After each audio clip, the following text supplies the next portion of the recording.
Now, this is a slightly different question. How did you get the vaccine to the people? One was looking at public health delivery only within public health. Now, this is saying, okay, we can't deliver all this in public health. Let's give it to external agencies or external healthcare providers and let them give it. So given that question, who did they give it to? So the first or most frequent response was, we gave it to acute care. You know, the people are there, they're captive. We have a nice pharmacy to look after the vaccine.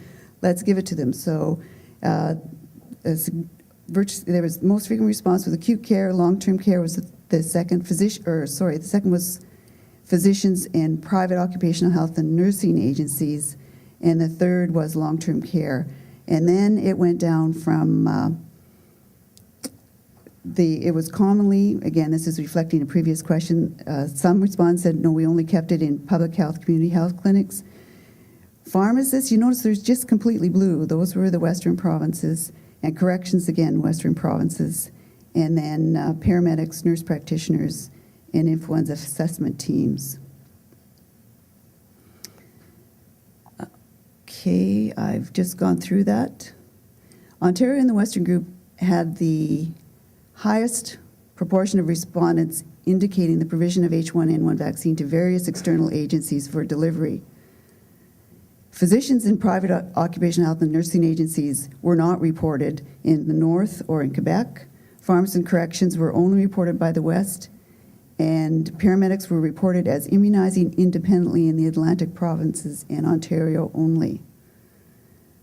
So, you know, that kind of begs the question. We look like we have some untapped immunizers out there that we're not using. Again, more of the data. This is the same question, again, looking at urban versus rural. So the differences are here that, again, this is the North is reporting that they did it internally more frequently, or not the North, the remote areas, rural remote, as well as the use of paramedics, whereas the urban areas were reporting more frequently, giving it to the corrections, as well as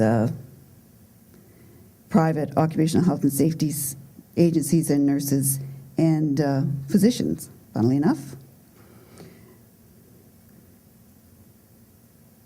as well as pharmacists. Now, you know, I just said, gee, it looks like we've got an untapped use or untapped source of immunizers out there that we're not taking advantage of.